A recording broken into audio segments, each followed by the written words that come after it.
5, 4, 3, 2, 1.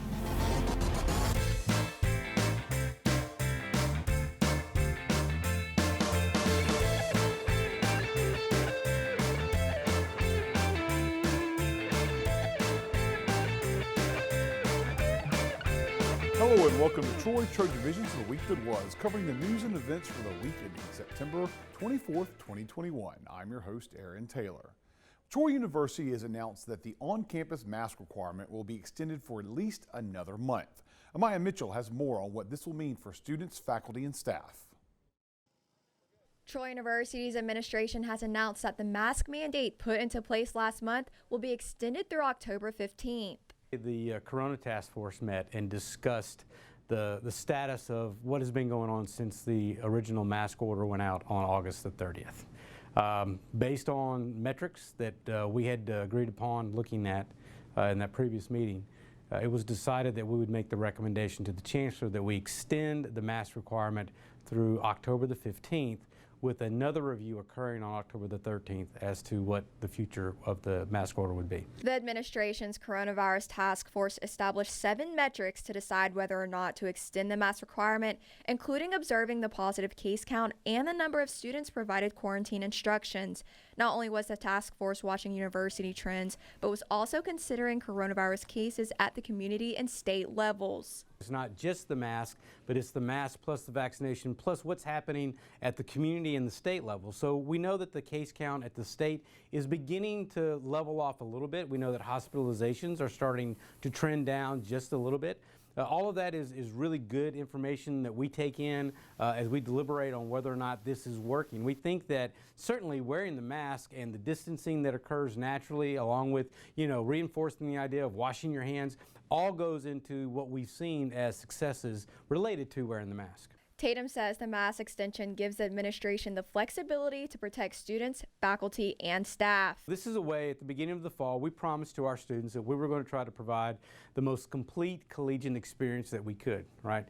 So part of that experience is being able to go to class, right? Being able to engage in clubs and social events. You can't do that if you're in quarantine. The task force will look at the same metrics before announcing if the mandate will continue or expire on October 15th. We're doing this because there are a lot of things that happen between now and the 15th. We've got home football games that are coming up. We're trying to preserve the ability for student athletes to compete, in the Sound of the South to perform at halftime. We also are looking at the continuity of instruction within the classroom. If we get to the 15th, we've completed T1. We're more than halfway through the fall semester. If we had to make any significant adjustments to the instructional platform, we'd be able to do that with just a little bit of time left in the semester. This week, a fundraising milestone was met for the Chancellors' 22nd annual golf tournament. As Claudia Peppenhorst shows us, it's a dollar amount that could serve a greater purpose for many years here at Troy University. A financial milestone was hit for this year's Chancellors' 22nd annual golf tournament. $1 million has been raised throughout the tournament's history. Chancellor Jack Hawkins Jr. says the goal was set years ago, but the purpose has always been the same. It's on this occasion that we celebrate the achievement of a $1 million goal being accomplished. We set that goal a number of years ago, and we dedicated the money to support our ministry for student athletes. The Student Ministries Fund supports faith-based programs for students and student athletes. The fund is named after John W. Schmidt, the longtime senior vice chancellor. Schmidt says he hopes this fund will continue to grow his service to others at Troy University. It's a wonderful university to serve students. I know I've served there for 22 years, and just like my service in the military and the Marine Corps, it's serving troops, it's serving others, it's going beyond yourself. And so I think this will make the difference in terms of another element of service, a service to not only our students, but our student athletes. The namesake of the student ministry had a very simple response to the financial impact of the Chancellor's annual golf tournament. I'd use a simple word, humble. I'm humbled by being part of it. I mean, I'm just a small part of it. The fact is that Dr. Hawkins was gracious enough to name this in my honor is quite I've never experienced anything like this, so it's a very humbling experience for me, but rewarding. The fact is that God is indeed good, and today is a good example of that. The tournament hit another milestone this year as well, setting its record number of participants. 155 golfers were registered in the Chancellors tournament at the Robert Trent Jones Golf Course in Prattville. Chancellor Hawkins says by hitting the $1 million mark, he hopes to continue to see the event grow to pursue student ministries on campus. This accomplishment today allows us to expect this fund to last forever. We won't spend the corpus. We will continue to grow the corpus, but the funds that will be coming as a result of the interest on the $1 million will allow us to sustain that ministry. Public radio stations across the country depend on the financial support of their listeners to stay on the air. And that holds true for Troy Public Radio here at Troy University. And this week, the station held its fall fund drive. Belle Johnson has the story.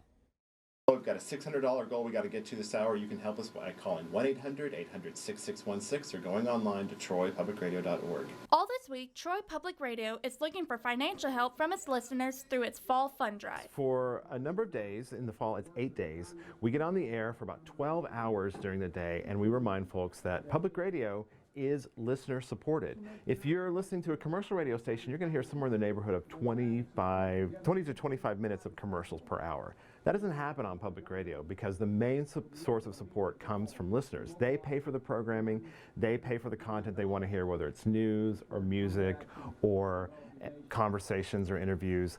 That's what we offer them, and it works. It's a system that's been in place for 50 years. And Gassett says the financial help from listeners is important because it is a big part of keeping programming on the air. It's vital. Program fees go up every year. We pay a huge bill to NPR and to any of our other public radio providers. So they're stepping up and supporting us helps us do that. But not only that, the great thing about it is it reaffirms the relationship that we have with them. Because if somebody is stepping up and they're saying, I'm going to give you what I can, and the great thing is they can choose. We don't bill them. We don't say, you've listened to X number of hours of Morning Edition, here's your bill. They choose the level that they can give, but they have a stake in the station. They're paying our bills. We are beholden to them, so that's why we can deliver them in-depth, non-biased, investigative reporting and thoughtful conversations that they're not going to be able to hear anywhere else. And throughout the drive, the station gets some on-air support from some of those listeners, like Troy Senior Vice Chancellor Dr. Lance Tatum, who spent an hour on the air with Gassett Tuesday morning as a show of support during the drive. But if somebody who is a supporter already, if somebody who listens to us all the time comes on and says, hey, I give and I support this station, I sign up as a monthly sustainer, so I give money every month to Troy Public Radio, then that often turns the light bulb on for other listeners to say, hey, I should do that too. The drive will run through this Friday. Belle Johnson, Troy, Trojan Vision News. All this week, Troy University's Idea Bank was holding events designed to promote entrepreneurship and what all the Idea Bank has to offer students, including a workshop Tuesday afternoon that brought in successful local business owners to share their stories. Ava Jackson has the details. Yesterday evening, Troy students had the opportunity to attend the Entrepreneurs Roundtable as a part of their Entrepreneur Week to learn from experienced local business owners at the Idea Bank in downtown Troy. I mostly wanted to raise some awareness about what students can find here at the Idea Bank. We're an entrepreneurship center and we're really just getting started with our programming this year.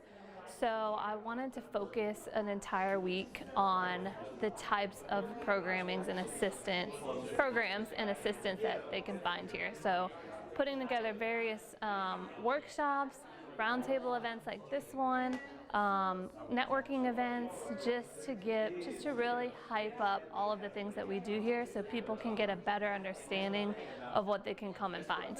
The idea of having a roundtable event is for students to connect with like-minded individuals that started their own career in a comfortable discussion setting. I think one of the biggest parts of entrepreneurship is connecting with the right people and finding people to collaborate with. So I really wanted to do something more informal, less like a classroom and more just like a conversation for people to meet. Many discussions included the trials and learning opportunities that some may face.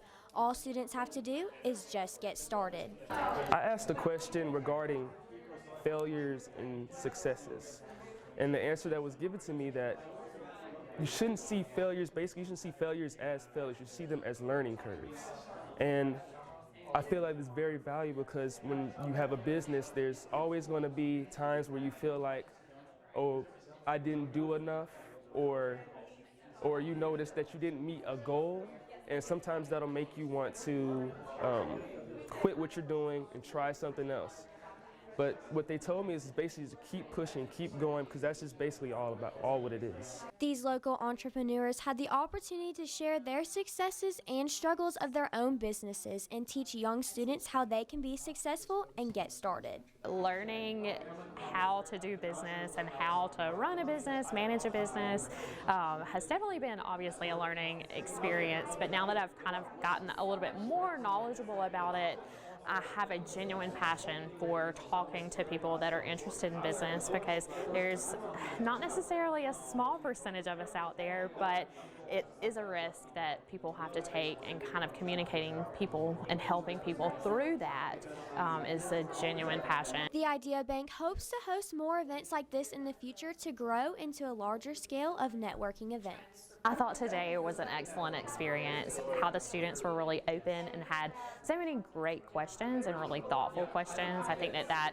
shows their interest and their genuine interest in entrepreneurship, and I think that their futures are just so bright. This is the time of their lives that they can have a spark, and they, just this small spark can become just a great idea and become an actual business. And at this age, it's such a good time to kind of learn off of education, and also just kind of to throw around different ideas that they can grow off of and actually build a business off of. There will be more coming up events this week where students can learn about branding, storytelling, and building their professional identity. You can find more information on their website at troy.edu/ideabank and subscribe to their email newsletter. Yesterday evening, Troy students had the opportunity to attend the We'll take a short break, but when we return, we'll see how Troy University's international student population celebrated World Peace Day. Stay tuned, we'll be right back. We all dream, but dreams quickly become distant memories unless we do something about it. Do everything in our power to learn to lead. At Troy University, we offer leadership opportunities from day one. We're dedicated to teaching a new generation to lead change. Do you have what it takes to change the world?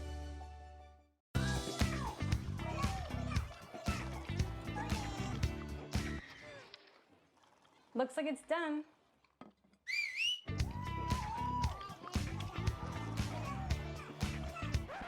Don't let salmonella get funky with your chicken. On average, 1 in 6 Americans will get a foodborne illness this year.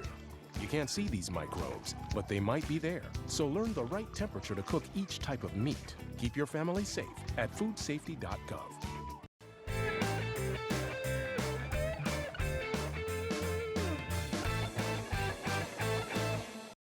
Tuesday was the United Nations International Day of Peace. Tuesday night, Troy University's International Student Cultural Organization celebrated the day with a local event held at a site with a well-known symbol of peace. Zeta Ingram has the story. 2 words, world peace. Something that has been longed for since the beginning of time. Tuesday night, the International Student Cultural Organization took steps towards change during their annual Peace Walk. So tonight was our yearly celebration of the United Nations International Day of Peace.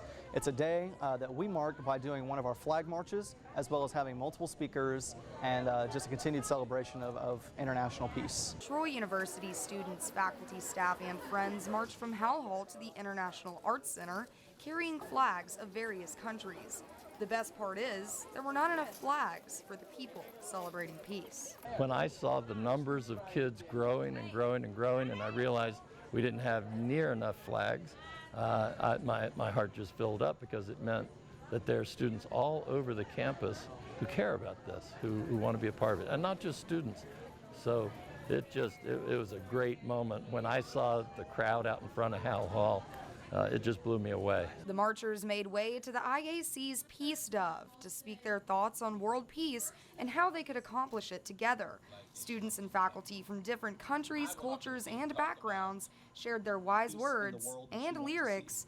And the world will be as one. to celebrate the significant day. Peace is everything. And so tonight, as far as I'm concerned, is the most important night of the year because it's a chance for students from all over the world to come together. And while ISCO has taken the initiative to spread peace within the university, Kiger hopes that they will continue to spread the message. We hope that by inspiring those students here tonight, they can go back, wherever they may go back, whether it be China, Sweden, Canada, or even here in the States, that they could take that message with them and maybe take a little bit piece of that cultural expression with them. Zeta Ingram Troy, Trojan Vision News. With Troy University being known as an international university, there are students from all across the globe.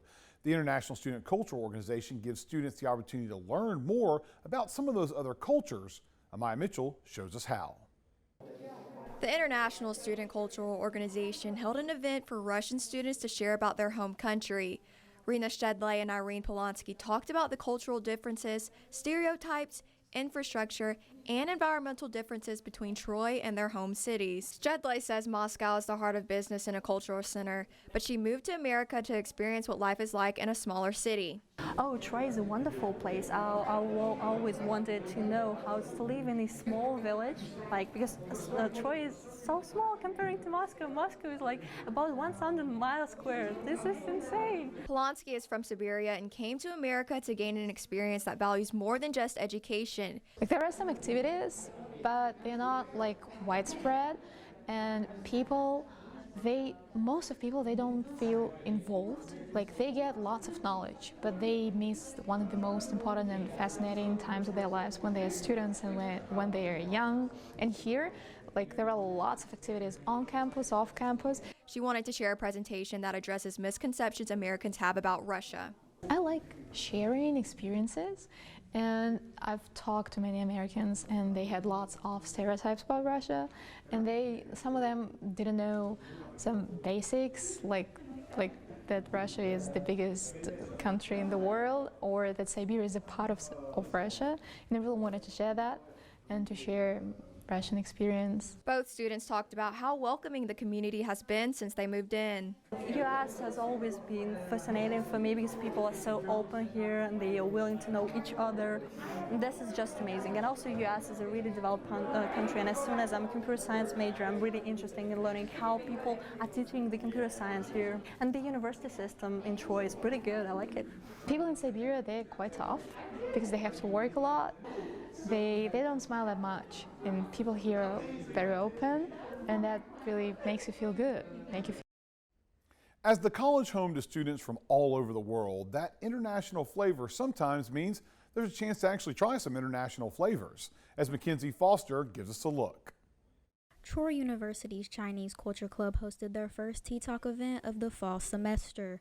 Troy students and staff were shown how to make 2 traditional Chinese dishes, dumplings and ginger beef. The director of the Center for International Languages and Cultures, Justin Deal, was very pleased with the outcome of the event and hoped that students would take the recipes they learned to their friends and family.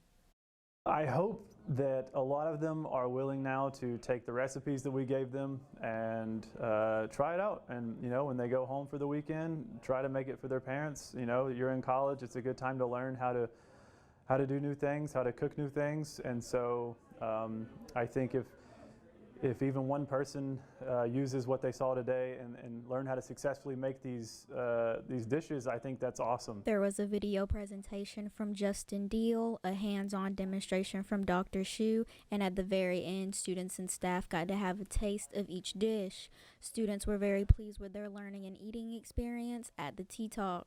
I thought it was very educational, and it was very just a great experience for me because I didn't know it could be that fun to learn about cooking or learn about other cultures' food. I think it's very interesting, yeah.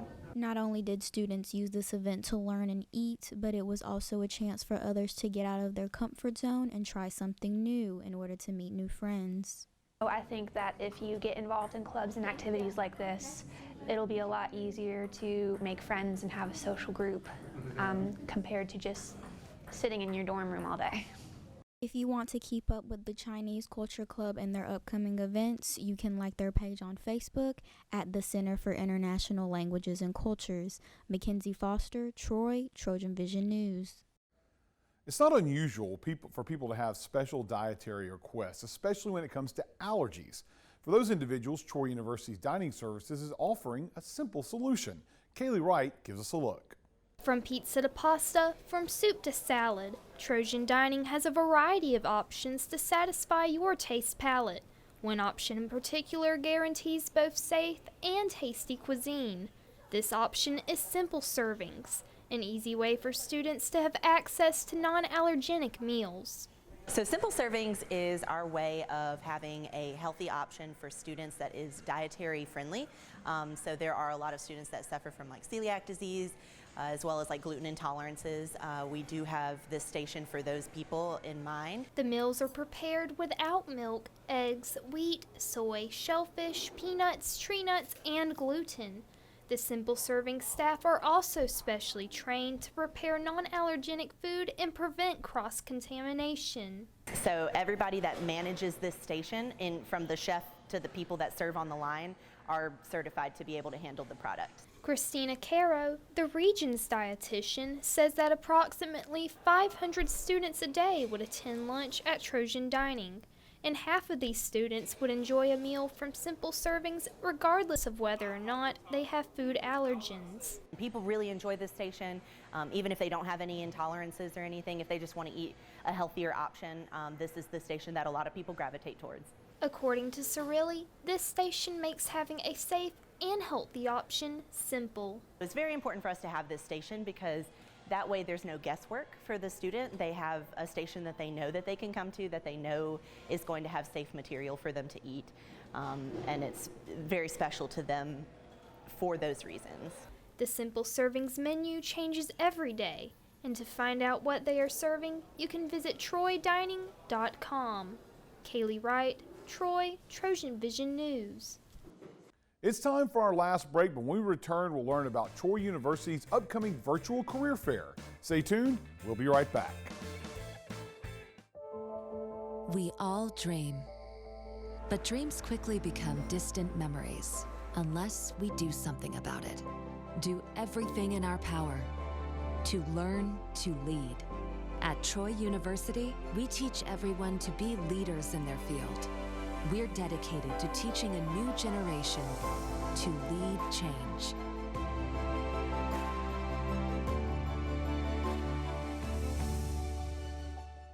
Mama. Mama. Say mama. Yeah. I don't know how to tell you this, but I'm almost 2 now and still not responding. That's one sign of a communication disorder, and delaying treatment can affect my development. Many parents aren't aware of the early signs of speech, language, and hearing disorders, yet early detection and treatment can improve quality of life. Say dada. Ugh, here we go. Identify the signs of communication disorders.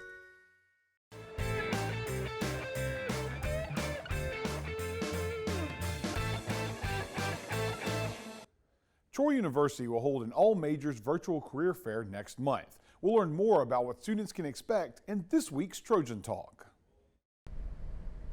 Hello and welcome to Trojan Talk. I'm your host, Aaron Taylor. With me today is Lauren Cole, Director of Career Services here at Troy University. Lauren, thanks for joining me here today. And we're here to talk about a career fair coming up here. And as the last few times you've been here, we've talked about that is moved into the virtual world for career fairs. And so first and foremost, just kind of give us an idea of what you've got coming up here for students. Sure. So our all majors virtual career fair is going to be October 6th from 1 to 4 p.m. We host that in Handshake. And the reason we're doing that virtually is for a couple of reasons. Of course, we've still got COVID, some variants going on, but also accessibility by employers who are out of our region. We have gained several new brands, several new employers who have not had the time or the resources to travel to our campus, so we are being able to recruit kind of farther and wider.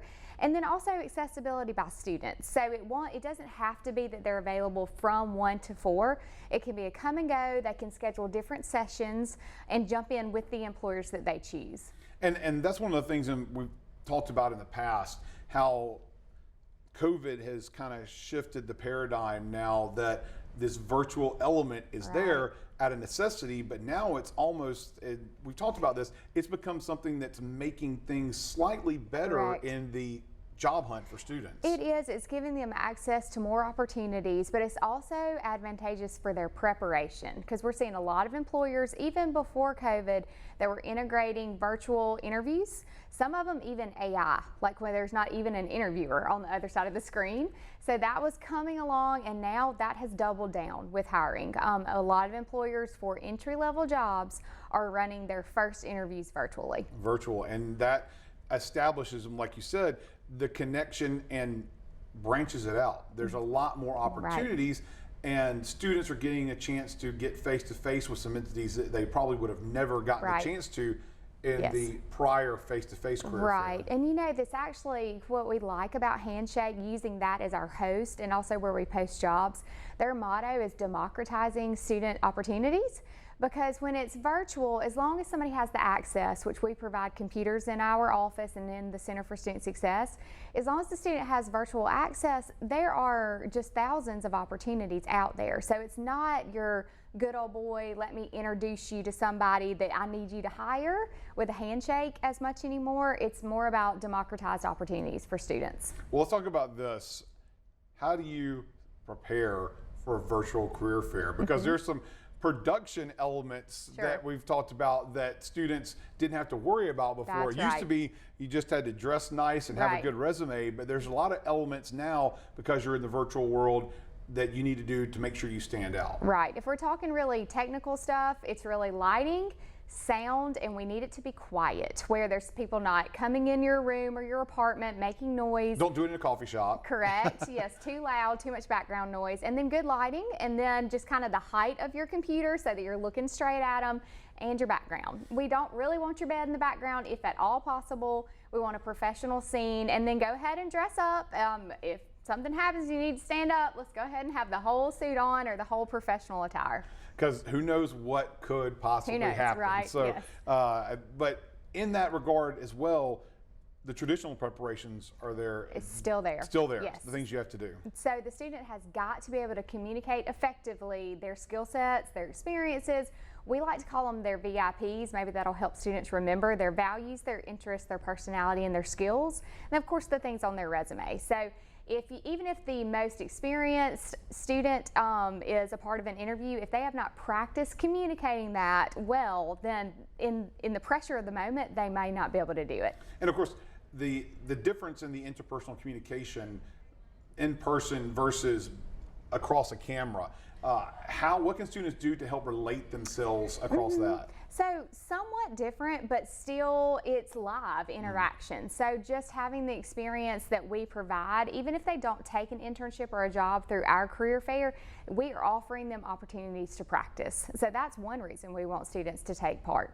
All right, and then once again, you know, getting ready for it, one of the main elements, the resume. Yes. And that's one of those things that Career Services can help out with before this even happens. Right, so resume reviews, you can go through Handshake, make an appointment, you can email us at troycareer@troy.edu. And then the other aspect is interview skills. We offer live mock interviewing, but even better and more convenient is Big Interview. That's our interview software. It's got AI integrated, so it gives you automatic feedback on what you can work on. So it's on our website. Please take advantage of that before you meet employers. And you can practice. 100%. And the practice makes perfect, and that connection make there before you even step into the virtual career fair. And once again, when and where virtual career fair? October 6th from 1 to 4. What we want students to do is go ahead and register, because they've got to sign up for either individual one-on-one sessions with employers that are 10 minutes or group sessions. So that's what they need to be doing now. And that's join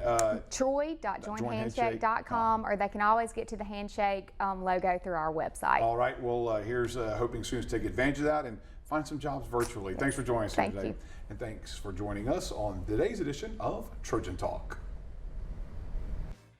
And that's the week that was. To find out what's happening on a daily basis, you can tune into Troy Trojan Vision News at 6:30, 10:30, 5 o'clock Monday through Friday, or anytime on the Trojan Vision News blog at today.troy.edu/TrojanVision to see online content from Troy Trojan Vision News. Until next time, have a good week.